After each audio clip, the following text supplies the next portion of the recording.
Suzanne, my dear Suzanne, take my hand, please. Don't let them take me away. No.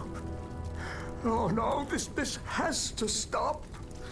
I don't want to be tormented anymore. That is not my intention.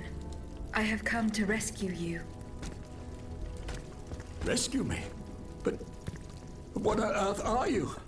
It is of no importance.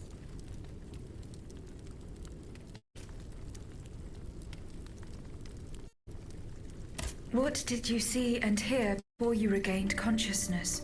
I had full visions, rageful wraiths filled with pain and sorrow. And it was cold enough to curdle the blood. Oh, it's impossible to describe. All the rage and anger. I was in another body, I think. So big, so powerful. And there was this commanding voice, ordering me to spread terror and death. Did I really hear it? Or did I momentarily lose my mind? Who are you, monsieur? Don't you know? I'm Jacques Necker, Ministre des Finances. Well, I was before I was captured. But this situation suggests that the king has decided to dismiss me from his service. What does he accuse you of? My alleged connivance with the Third Estate, no doubt. And most of all, for having been the first to ask to convene the Estates General.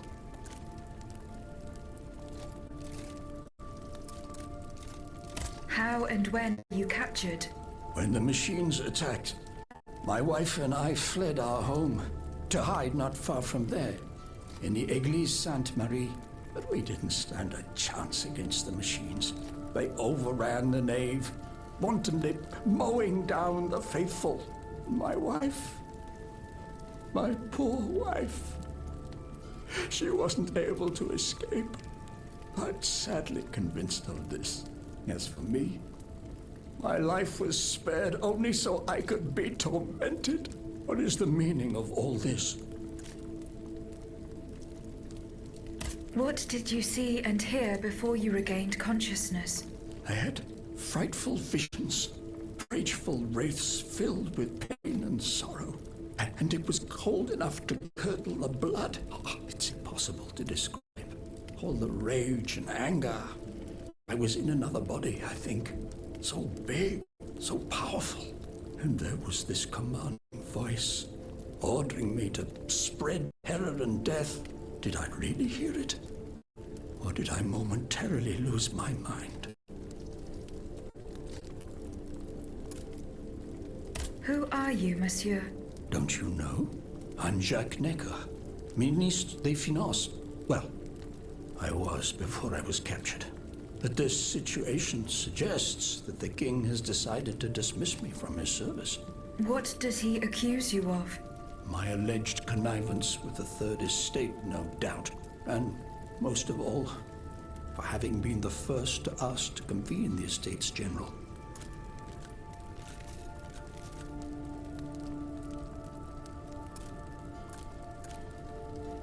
What will you do now?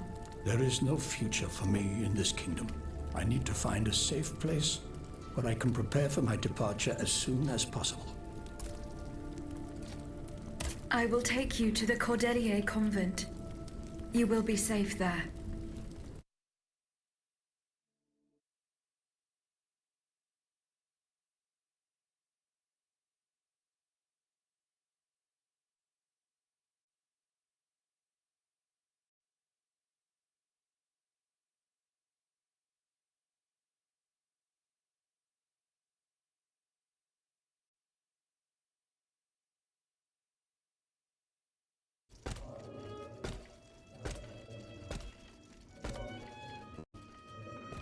À la bonne heure, she's back. Aegis, what a joy and relief to see you again. Monsieur, Welcome to our stronghold. I'm sure that everyone here is aware of the great debt we all owe you. As you can see, the most exhausted among us are growing stronger. While the most determined are already planning our counterattack. I did not expect to see you all together. 4 days ago, the representatives of the Third Estate gathered in a tennis court. They swore not to separate until they had established a constitution for the nation. But that was not the only oath we swore. All the honorable men who were at Versailles, representatives and patriots, members of the Club Breton, secretly swore to meet here if they were dispersed. You, Aegis, have allowed them to gather once again. Though unfortunately many are missing, we still have hope.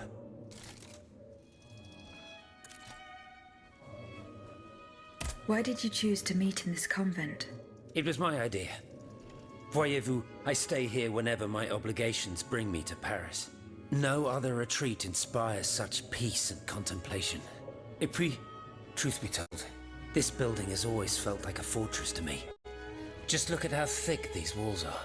For 2 whole days, the patriots in the quarter consolidated the outer walls to make it an impenetrable citadel. No automat has broken through our defenses yet.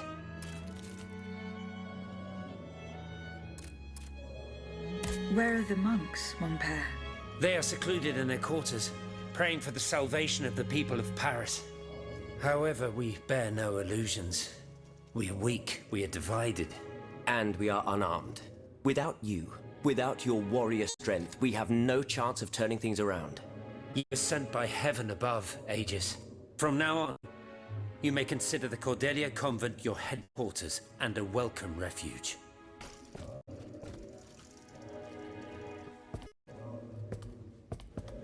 We must speak, you and I, in private, if you please. Monsieur de Lafayette must not hear a word of what I'm about to tell you. What do you mean? You all seem to be certain that I will use my strengths to serve your cause. Are you forgetting that I have a task to accomplish?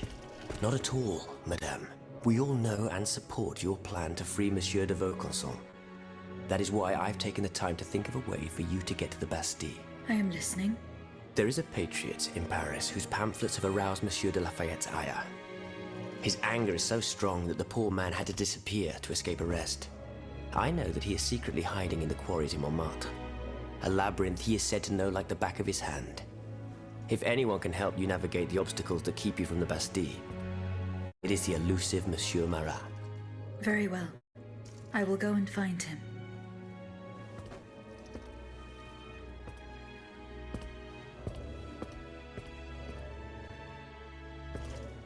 Monsieur Necker.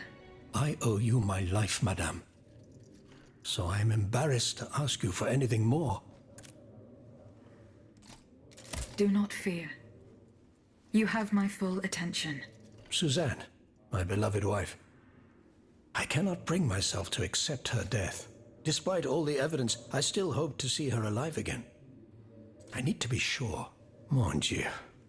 What have I done to deserve such a fate? Why has the king sworn to destroy me? And all that I hold dear, after everything I've done for him, my abnegation. Why would the king owe you anything? I dedicated my life to the kingdom as his minister. Well, my life and my fortune as well. I refused to accept any remuneration for my services in order to keep the accounts balanced. And I personally filled the king's coffers with 2.5 million livres from my own private accounts, bonds in the Caisse d'Escompte, which the king keeps in a tailor-made armoire de fer in the Palais des Tuileries. He stores all his secrets there. I'd wager there's enough in there to sully his reputation 100 times over. You must retrieve these bonds post-haste, madame. They must not be used to allow this madman to build more murderous automats. Do I have any chance of opening it? Don't even think about it, madame. Despite your incredible strength, that safe is said to be impenetrable. It was designed precisely to that effect.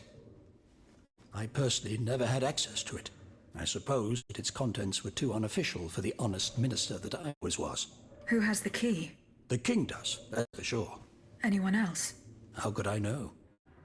His shadow advisors, most likely. Now that I think about it, there's a rumor that has been going round Versailles for a while now. It's said that Monsieur de Mirabeau used to come and go as he pleased at the Tuileries, that he oversaw diplomatic missions for the crown. Not in any official capacity, of course. Who knows? He might know more about this matter than I do. I will ask him.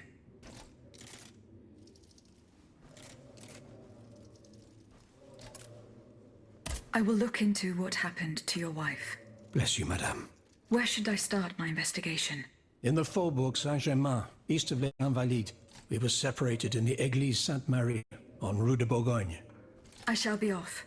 You are the only hope of seeing my beloved wife again, and of foiling the plans of the clockwork tyrant.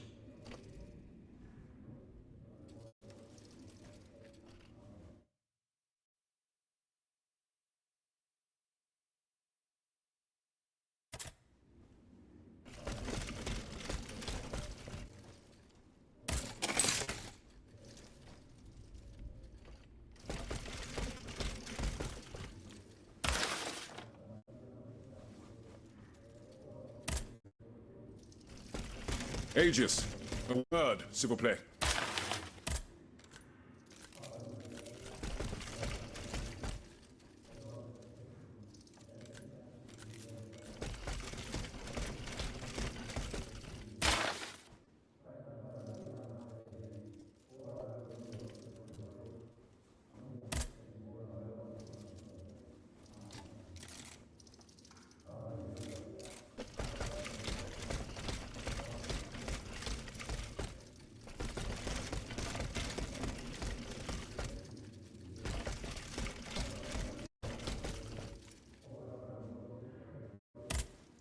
Monsieur de Mirabeau.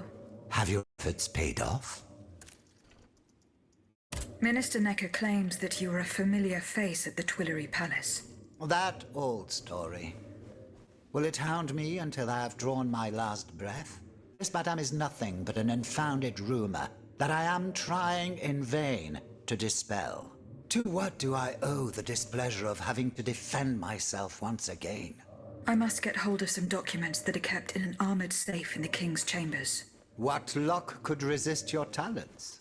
Minister Necker said it was indestructible. Oh, I see. Well, let me think. Who could help you? After all, a lock is nothing more than a simple mechanism. If only Monsieur Bailly were here, he would find a solution for you in no time. To free him, I would have to go back to the Louvre. Well, then I think you should. Now, who else might be of use? Oh, there's Monsieur Lavoisier as well, our gunpowder commissioner. I'm sure he'll have no trouble finding you something you can use to blow the door off that stubborn safe. Good. I will go and find him. Now, if you'll forgive me, I have an urgent matter to attend to. You are forgiven for everything. In that case, it has been a pleasure, madam.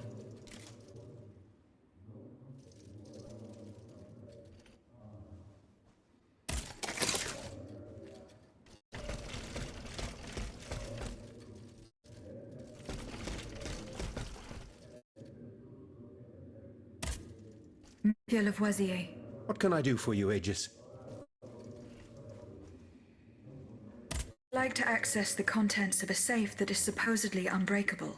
Dare I ask for your help, Monsieur Lavoisier? And how can I be of assistance to you, madame? I need gunpowder to break through the door. Gunpowder? But I don't have a speck of it, mon ami. Do you think I just walk around with explosives in my pockets? Oh. I apologize. It was Monsieur de Mirabeau's idea. Mirabeau? What is this ridiculous? I suspect he knows full well whatever he's playing at. Where is the animal? So we can ask him what's truly going on. He has left. He had an urgent matter to attend to. Eh bien, I'm sorry, madame. If I could inspect the safe and determine what metal was used in its fabrication, I might be able to find a solution. But given the circumstances, I'm sadly not in a position to help you. I understand. I did not find the warehouse. Vraiment? It's near Les Invalides, not far from Monsieur de Vaucanson's workshop. I did not find the warehouse. Vraiment? It's near Les Invalides, not far from Monsieur de Vaucanson's workshop. Goodbye, Lavoisier.